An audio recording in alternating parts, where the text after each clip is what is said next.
சின்ன கிராமத்தில் தான் எல்லாமே ஆளுங்க எல்லாமே ரொம்ப கஷ்டப்படுறாங்கன்றாங்க. அந்த சின்ன கிராமம் கொஞ்சம் போயிட்டு கொஞ்சம் கவனிச்சா நல்லா இருக்கும்ன்றான் இன்னும். ஏன்னா அவங்கவுங்க ஆதாயம் தேடுறாங்க, சம்பாதிக்கிறதுக்கு உள்ளே வராங்க. உள்ளே வந்துட்டு உடனே அவங்க ஆதாயத்தை தேடிக்கிறாங்க. ஃபுல்லாக எல்லாத்தையும் சொத்து சேர்த்துக்கிறாங்க, எல்லாம் பண்ணிக்கிறாங்க அவங்க ஆதாயத்தை தேடி. மக்களுடைய ஏன்னா அவங்கவுங்க ரசிகர் ஓட்டுன்னு ஒன்று இருக்கும் இல்லையா, ஆனால் அது ஓட்டா வருமானது வந்து நம்மளுக்கு அது கன்வெர்ட் பண்ண முடியாது. இப்போ ரசிகர் வந்து அது ஓட்டா போடுவாங்களான்றது நம்மளுக்கு தெரியாது. அவருடைய அரசியலை வந்து நான் கொண்டு வருவேன்ற ஒரு கொள்கையை கொண்டு வந்தார். இவர் அப்படி கிடையாது. இல்லை, இவர்கிட்ட அந்த கொள்கையே இல்லையே. ரீதியாக போய் பார்க்குறோம் நீங்களேன், அதில் எத்தனை பேர் வந்து வேற இதில் உள்ளவங்க தான் இருக்கிறாங்களே தவிர நமக்கு ஒதுக்கின இடத்துலையும் அவங்க தான் இருக்கிறாங்களே தவிர நமக்கு ஒதுக்கின இடத்துல இல்லை. ஒரு நீதிபதி இல்லை, ஒரு சரியான ஒரு நீதிபதி இல்லை. இப்போ அதெல்லாம் தேவைன்னா நமக்கு என்ன வேணும்? படிப்பு தான் வேணும். ஆடு மேய்ச்சிக்கிட்டு இன்னும் உட்காந்துக்கிட்டு இப்படியே தான் காலத்தில் உட்காரணும்னா அவர் குடும்பம்னா உட்காரட்டும். 2026 வந்து கண்டிப்பாக விஜய் வருவார்னு நான் நினைக்கிறேன். நான் 1967 தேர்தல் மாதிரியும் 1977 தேர்தல் மாதிரியும் இந்த 2026 தேர்தல் அமையும் அப்படின்னு சொல்லி தாவேகா தலைவர் விஜய் அவர்கள் வந்து சொல்கிறாங்க. இதில் உங்களுடைய கருத்து என்னன்னா? என்ன கருத்து எப்படி சொல்ல முடியும்? முந்தைய காங்கிரஸை வந்து தமிழகத்துலேருந்து தமிழ்நாட்டை விட்டு இது பண்ணது. ஏன்னா மிகப்பெரிய ஒரு தலைவர் காமராஜர் இருந்தார், அவரையே வீழ்த்தின கட்சி திமுக கட்சி அப்படின்றத இந்த இப்போ இருக்கிற வரக்கூடிய சட்டமன்ற தேர்தலில் திமுகவை நான் வீழ்த்துவேன் அப்படின்ற ஒரு நிலைப்பாடை அவர் கொண்டு வராருல, அது முடியாத கதை.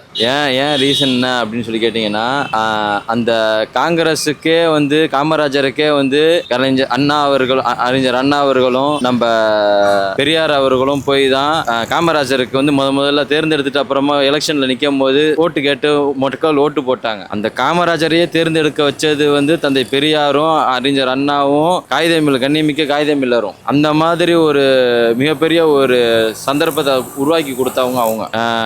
இவங்க வந்து ஒன்றுமே இல்லை, வெறும் சினிமா துறையில் மட்டும்தான் புரட்சியை செஞ்சு எது செய்ய முடியுன்ற ஒரு நிலையை அவங்க உண்டாக்குவாங்க. அதை யதார்த்தமான ஒரு நார்மல் ஒரு இடத்துல பண்ண முடியாத ஒன்று. தன்னால் முடியும்னு அவர் நம்பிக்கிட்டு இருக்காரு, அது முடியாதுன்றதை மக்கள் காட்டுவாங்க. அவர் வந்தால் இன்னும் நல்லாயிருக்கும். இன்னும் கொஞ்சம் சிட்டி கொஞ்சம் மாற்றுற மாதிரி இருக்கும். கொஞ்சம் கிராமத்துக்கும் கொஞ்சம் நல்லா பார்க்குறாரு, கொஞ்சம் இம்ப்ரூவ்மெண்ட் நல்லா தராரு. அது இல்லாமல் கொஞ்சம் டென்த்துங்களுக்கு இப்போலாம் மோட்டிவேஷன் நிறையா நல்லா பண்ணுறாரு. அது ரொம்ப நான் லைக் பண்ணுறேன். ஆனால் இன்னும் இன்னும் சின்ன கிராமம்லாம் போய் பார்த்தீங்கன்னா இன்னும் சந்தோஷமாக இருக்கும்னு நான் நினைக்கிறேன். ஏன்னா சின்ன கிராமத்தில் தான் எல்லாமே ஆளுங்க எல்லாமே ரொம்ப கஷ்டப்படுறாங்கன்றாங்க. அந்த சின்ன கிராமம் கொஞ்சம் போயிட்டு கொஞ்சம் கவனிச்சா நல்லா இருக்கும்ன்றான் இன்னும். ஏன்னா சின்ன கிராமம் வந்து யாருமே எம்எல்ஏ யாருமே பார்க்க மாட்டேங்கிறாங்க. ஆனால் இவர் போய் பார்த்துனாலும் இன்னும் நல்லா இம்ப்ரூவ்மெண்ட் நல்லா ஆகுன்ற இதுதான் எங்களோட கருத்து. அதாவது எப்படின்னா, ஒரு பொலிட்டிக்கலு அப்படின்னும் போது யார் வருவாங்கலாம் வந்து எதிர்பார்க்க முடியாது. மக்கள் கையில் தான் இருக்குது எல்லாமே. மக்கள் தேர்ந்தெடுக்கிறவங்க தான் வேட்பாளர். மக்கள் தான் தேர்ந்தெடுக்கணும். மக்கள் தான் ஓனருன்றது மக்கள் தான் தேர்ந்தெடுக்கணும். ஒருத்தவங்களை வந்து தேர்ந்தெடுக்கணும் அப்படின்னாக்கா மக்கள் தேர்ந்தெடுத்தால் தான் அதனுடைய வேட்பாளர்னு தெரியும் எல்லாருக்குமே. இப்போ நாங்கள் எல்லாம் பேசுகிறது, இவங்க வந்துடுவாங்க அவங்க வந்துடுவாங்க, அந்த மீடியாக்காரங்க அவங்க முன்னணியில் இருக்கிறாங்க இவங்க முன்னணியில் இருக்கிறாங்க அப்படிலாம் கிடையாது. சர்வே எடுக்கிறாங்க, அந்த சர்வேயில் வந்து இவங்க தான் அப்படின்லாம் கிடையாது. மாற்றங்கள் வரும், இப்படி வரும் அப்படியும் வரும், சொல்ல முடியாது. அன்னைக்கு லாஸ்ட்டில் மக்களுடைய மனசில் யார் பதியுதோ அவங்க தான் வருவாங்க முன்னாடி. நம்ம யூகமாக சொல்ல முடியாது. மக்கள் யார் தேர்ந்தெடுக்கிறாங்களோ ஓட்டு போடுறாங்களோ அவங்க தான் முன்னாடி வருவாங்க. நல்லது நடந்தால் பரவாயில்ல தான், ஒன்றும் பிரச்சனை இல்லை, வரவேற்கிறேன். ஒரு சில பேர் வந்து அவங்களுடைய ஆதாயத்துக்காக எல்லாமே பண்ணுறாங்க. அப்படி இருக்கும்போது நம்ம என்ன பேச முடியும் சொல்லுங்கள்? அவங்கவுங்க ஆதாயம் தேடுறாங்க, சம்பாதிக்கிறதுக்கு உள்ளே வராங்க. உள்ளே வந்துட்டு உடனே அவங்க ஆதாயத்தை தேடிக்கிறாங்க. ஃபுல்லாக எல்லாத்தையும் சொத்து சேர்த்துக்கிறாங்க, எல்லாம் பண்ணிக்கிறாங்க அவங்க ஆதாயத்தை தேடிக்கணும். மக்களுடைய வரிப்பணத்தை அவங்க சேர்த்துக்கிறாங்க. அவங்க சேர்த்துக்கும் போது நம்ம என்ன பண்ண முடியும்? இப்போது அவங்க காசு அவங்க கொடுக்க போகிறதில்ல, நம்ம காசு தான் ஒவ்வொரு இதுக்கும் வரி போடுறாங்க. அந்த வரி பணத்தை தான் எல்லாமே அவங்க எல்லாம் பண்ணி அதை பண்ணுறாங்க. அப்படி இருக்கும்போது அவங்களுக்கே தெரியலன்னா நம்ம என்ன பண்ண முடியும்? நம்ம என்ன சொல்கிறது? யார் வந்தாலும் மக்களை கொஞ்சம் சிந்திக்கணும், மக்களுக்கு சேவை செய்யணும். இதுதான் நல்ல ஒரு அரசாங்கம். அவர் சொன்ன மாதிரி இந்த வாட்டி பார்த்தீங்கன்னா தேர்தல் வந்து கொஞ்சம் டஃப்பாக தான் இருக்கும் இந்த 2026. ஏன்னா ஓட்டுகள் வந்து அதிக கணிச ஓட்டுகள் வந்து பிரியும். ஏன்னா அவங்கவுங்க ரசிகர் ஓட்டுன்னு ஒன்று இருக்கும் இல்லையா, ஆனால் அது ஓட்டா வருமானது வந்து நம்மளுக்கு அது கன்வெர்ட் பண்ண முடியாது. ரசிகர் வந்து அது ஓட்டா போடுவாங்களான்றது நம்மளுக்கு தெரியாது. ஆனால் இந்த தேர்தல் வந்து பார்த்தீங்கன்னா ஒரு மாற்றம் வந்தாலும் அது நல்லதாக தான் இருக்கும். இருந்தாலும் அது ஓட்டா எப்படி மக்கள் ஏற்றுப்பாங்கன்றது தான் நம்ம ஒரு இதுவாக இருக்கும். கண்டிப்பாக அந்த 2021 நாங்களும் எதிர்பார்க்குறோம். கண்டிப்பாக ஒரு மாற்றம் வருமா இல்லை அதே மாறி வருமான்றதை நாங்கள் எதிர்பார்க்குறோம். நீங்கள் சொன்னீங்க இந்த சினிமா துறையில் புரட்சி பண்ணிட்டே இருக்காங்க. இதே தானே எம்ஜிஆர் அவர்கள். எம்ஜிஆர் பண்ணது வேறங்க. எம்ஜிஆர் வந்து செஞ்ச கதையே கான்செப்டே வேற. அவர் மக்களிடம் வந்து இயல்பா நெருங்கி பழகுனாரு. அவர் அந்த இயல்பா நெருங்கி பழகுனது சினிமா துறையில மட்டும்தான். அது அவர் ஆட்சிக்கு பிடிக்க வைக்க வேண்டிய கட்டாயம் யார் யார்கிட்ட இருந்தது? அன்னைக்கு இருந்த திமுகல இருந்து பிரிந்து வந்த பல எம்எல்ஏக்கள். இப்போ எம்ஜிஆர் திமுகல எம்எல்ஏவா இருந்து தான் வெளியில வந்தாரு, புரியுதுங்களா? அண்ணாவின் பேர்ல நான் கொண்டு வந்தாலும் அவருடைய அரசியலை வந்து நான் கொண்டு வருவேன்ற ஒரு கொள்கையை கொண்டு வந்தார். இவர் அப்படி கிடையாது இல்ல, இவர்கிட்ட அந்த கொள்கையே இல்லையே. ஏன்னா இப்போ வந்து விஜய் வந்து ரொம்ப இந்திய ஆளுங்க எல்லாமே லைக் பண்ணுறாங்க. கன்னடா, தெலுங்கு, ஆந்திரா எல்லாருமே என்னன்னா விஜய் ஃபேனாக அதிகமாக இருக்கிறாங்க. கண்டிப்பாக நான் நினைக்கிறேன் இந்த 2026 வந்து கண்டிப்பாக விஜய் வருவார்னு நான் நினைக்கிறேன். ஏன்னா அவ்வளோ ஃபேன்ஸ் இருக்கிறாங்க. நீங்கள் நேரில் போய் பார்த்தீங்கன்னா வச்சுங்களேன், ஒரு மக்கள் இதுக்கு போய் பார்த்தீங்கன்னா வச்சுங்களேன், அவங்களோட மாநாடு இருக்குதுங்களா, அவங்க மாநாடு இதில் போய் வருங்க, மக்களும் நிறையா பேர் வந்தாங்களாம். ஆனால் அந்த கூட்டம் கண்ட்ரோல் பண்ண முடியலையும், அவ்வளோ சுச்சுவேஷனையும் கூட்டம் கண்ட்ரோல் பண்ண முடியும். அவளே இது வருதுன்னா இன்னும் ஓட்டு எலெக்ஷன்னா கண்டிப்பாக வந்து சின்ன பசங்கள்லேருந்து கொஞ்சம் 25 ஏஜ் வரையும் உயிர் கொடுக்குற ஆளுங்களாம் இருக்கிறாங்க, ஓகேங்களா? ஆனால் கண்டிப்பாக நான் நினைக்கிறேன் 2026 கண்டிப்பாக வருவார்னு நினைக்கிறேன். எம்ஜிஆர் வந்து திராவிடத்தில் தான் வந்தார். திராவிட கட்சியிலேருந்து எம்ஜிஆர் வெளியே வந்தார். எப்படி வந்தாருன்னா, அண்ணா வந்து அன்னைக்கு வந்து எம்ஜிஆர் கிட்ட தான் கொடுத்துட்டு போனார். முன்னாடி கலைஞர் வந்து இருந்தார், சரி அவர்கிட்ட கொடுத்துட்டாரு, அவர் வாங்கிக்கினார், அந்த பதவியை வாங்கிட்டு அவர் சரி ஒப்படைச்சார். எம்ஜிஆர் அதில் வந்து திராவிட கட்சியில் வந்து அவரும் அதில் ஒரு பதவியில் இருந்தார். அந்த பதவியில் இருக்கும்போது இவங்களுக்குள்ள 2 பேருக்குள்ள ஏதோ ஒரு அண்டர்ஸ்டாண்டிங்கில் கட்சியை வெளியே வந்துட்டார். எம்ஜிஆர் வெளியே வந்து 1972 வெளியே வந்து கட்சி ஆரம்பித்து மக்களுடைய செல்வாக்கில் அதிக வாக்கு வித்தியாசத்தில் வெற்றி பெற்று அங்கேருந்து அப்புறம் புரிஞ்சுக்கினாங்க எம்ஜிஆர் யார் அப்படின்னு சொல்லி. எல்லாருமே மக்களோ இல்லை அவங்க கட்சியில் இருக்கிறவங்க, திராவிட கட்சியில் இருக்கிறவங்களோ எல்லாம் புரிஞ்சுக்கினாங்க. அப்போ எம்ஜிஆர் கிட்ட வந்து மக்கள் செல்வாக்கு அதிகம் இருக்குதுன்னு சொல்லி புரிஞ்சுக்கினா எம்ஜிஆர் வந்து ஒரு ராமம் காட்டாண்ட மாதிரி எம்ஜிஆர் 17 வருஷம் ஆண்டார். ஒரே டைம் ஆண்டார். யாராலையும் வர முடியல. இப்போ ஏன் யாராலையும் வர முடியலன்னா, எம்ஜிஆருடைய செய்த பணியும் எம்ஜிஆருடைய செய்த ஒவ்வொரு தொண்டும் வந்து மக்களுக்கு சேர்ந்தது. போய் அன்னைக்கு பொருளாதாரங்கள் கம்மி, விலைவாசிலாம் கம்மி. அன்னைக்கு எல்லாமே கூட இருந்து எம்ஜிஆர் கூட இருந்து எல்லாமே கட்சியை வளர்த்தாங்க, கட்சியை நல்லா பண்ணாங்க, நல்லா பணியாற்றினாரு. ஒவ்வொரு இடத்துலையும் அந்த வெள்ளம் வரும்போதெல்லாம் வேஷ்டியை மடக்கி கட்டிட்டு ஒவ்வொரு டைமில் வெள்ளம் மடக்கும் போது வெளியே வரும்போது எல்லாமே போய் எல்லாம் பண்ணார். எல்லாம் சிறப்பாக பண்ணிட்டு இருந்தார். இப்போ பண்ணிட்டு இருக்கும்போது இப்போ அவருடைய ஆட்சி நல்லாதான் இருந்தது. நல்லா ஆட்சியாக தான் கொடுத்தாரு மக்களுக்கு. இவர் ஆக்சுவலி தாவேக்கால வந்து கொள்கை தலைவர்களாக வந்து பெரியாரும் இருக்காங்க. இப்போ அண்ணா அவருடைய வாக்கியத்தை கூட சொல்லுவார் ரைட்டு, எல்லாம் பேசுவார் ரைட்டு. சினிமாவில் வசனங்கள் எழுதி கொடுத்தா என்னன்னாலும் பேசலாம். அதனால் அதில் வந்து ஏற்றுக்கணும்ல, ரத்தத்தில் இருக்கணும்ல.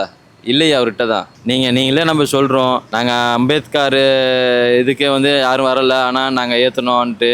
அம்பேத்கர் ஏற்றுக்கிற ஆளுங்க வந்து உள்ள கட்சியில் இருக்கக்கூடிய பொறுப்பில் இருக்கக்கூடிய ஆளுங்க யார் இருக்காங்கன்னு சொல்லி கொஞ்சம் யோசிச்சு பாருங்களேன். மிகப்பெரிய ஒரு ஜனநாயக படுகொலையை வச்சுக்கிட்டு அவர் கட்சிக்குள்ளே வச்சுக்கிட்டு அவர் அம்பேத்கரை பற்றி பேசவும் இது பேசுனா நாங்கள் மயங்கிட முடியுமா?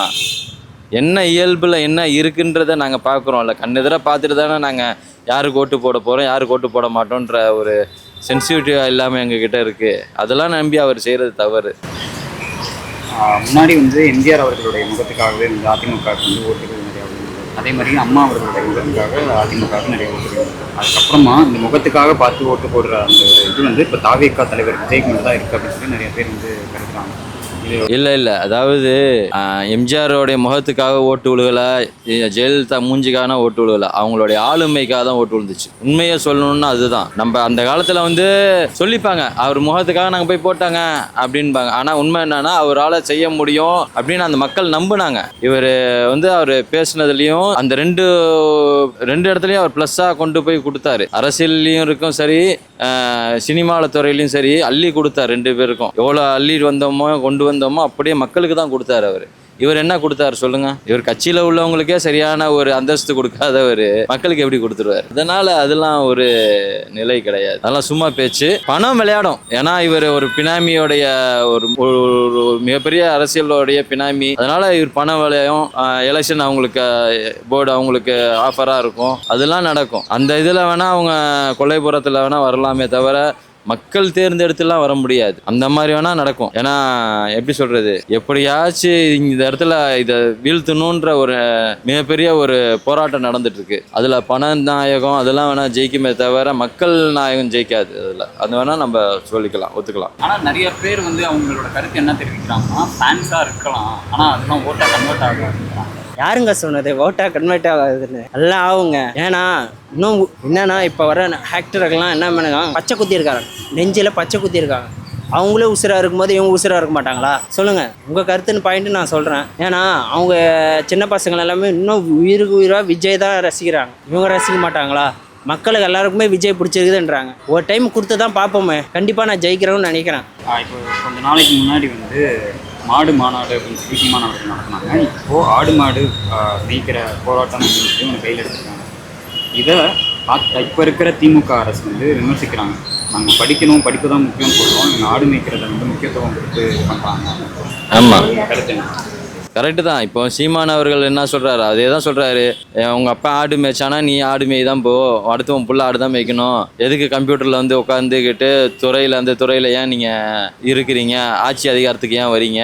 நீங்கள் வேலை செய்யணும்னா அந்த வேலையில் மட்டும்தான் இருக்கணும். நம்ம எல்லாத்துக்கும் நம்ம இங்கேருந்து இம்போர்ட் பண்ணி எக்ஸ்போர்ட் பண்ணணும், அப்படி பண்ணணும் இப்படி பண்ணணும்னு சொல்கிறாரு. அதுக்கெல்லாம் ரொம்ப முக்கியம் படிப்பு. அந்த படிப்பறிவு இல்லைன்னா நம்ம என்ன செய்ய முடியும்? மிகப்பெரிய ஒரு முக்கியமான தேவையே படிப்பு தான். அந்த படிப்பு கொடுத்துட்டு அந்த துறையில் என்ன இது வேணுமோ, அதாவது இன்னைக்கு வந்து நம்ம ஒரு சட்ட ரீதியாக போய் பார்க்குறோம் நீங்களேன், அதில் எத்தனை பேர் வந்து வேற இதில் உள்ளவங்க தான் இருக்கிறாங்களே தவிர நமக்கு ஒதுக்கின இடத்துலையும் அவங்க தான் இருக்கிறாங்களே தவிர நமக்கு ஒதுக்கின இடத்துல இல்லை, ஒரு நீதிபதி இல்லை, ஒரு சரியான ஒரு நீதிபதி இல்லை. இப்போ அதெல்லாம் தேவைன்னா நமக்கு என்ன வேணும்? படிப்பு தான் வேணும். ஆடு மேய்ச்சிக்கிட்டு இன்னும் உட்காந்துக்கிட்டு இப்படியே தான் காலத்தில் உட்காரணும்னா அவர் குடும்பம்னா உட்காரட்டும். ஆமாம், அவங்கள சார்ந்து இருக்கக்கூடிய மக்களை கொஞ்சம் விட்டு வைக்கட்டும். ஏன்னா அதில் அவர் இம்போர்ட்டட் எக்ஸ்போர்ட்டட் வேணால் பண்ணிட்டு போட்டோம். அந்த மாதிரியாச்சும் துறையில் போய் ஏற்கனவே இதில் பல கோடி சம்பாதிக்கிறாரு, இதுலையும் சம்பாரிச்சுட்டு போட்டோம். அதில் விட்டுட்டு பாவம் அவரை நம்பி இருக்கிற மக்களையும் முட்டாளாக்குறாங்க. முட்டா பயலுங்க. ஏன்னா படிக்க வைக்கணுங்க. இப்போ இருக்கிற ஜென்ரேஷன் வந்து படிப்பு தான் முக்கியம். படிப்புக்கு ஏற்ற மாதிரி தான் எல்லாம் வேல்யூவேஷன் கிடைக்கிது. இப்போ படிப்பு இல்லைன்னா வச்சுங்களேன் ஒன்றுமே கிடைக்காது. இப்போ நான் கூட எடுத்துக்கோங்க பாருங்க, நான் வந்து 10th தான் முடிச்சிக்கிறேன். ஆனால் நான் 10th ஃபெயிலு. உண்மையிலே ஓப்பனாக சொல்கிறேன், 10th ஃபெயிலு. அப்போ நான் எவ்வளோ கஷ்டப்படுறேன் தெரியுங்களா?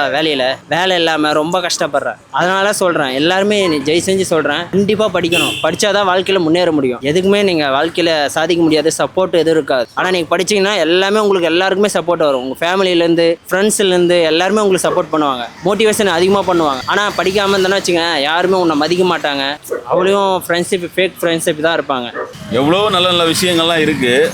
மக்களுக்கு வந்து இந்த கல்வின்றது ரொம்ப முக்கியம். இப்போ ஏழ்மையாளுக்கு உதவி செய்கிறதுன்றது முக்கியம். இப்போ இது வந்து நம்மளுக்கு ஆடு மாடுன்றதோட ஒரு மனித ஒரு கஷ்டப்படுறான், ஒரு வேளை நம்ம சாப்பாடு எங்கே இருந்தாலும் அது அந்த ஒரு இதுவாக இருக்கும்.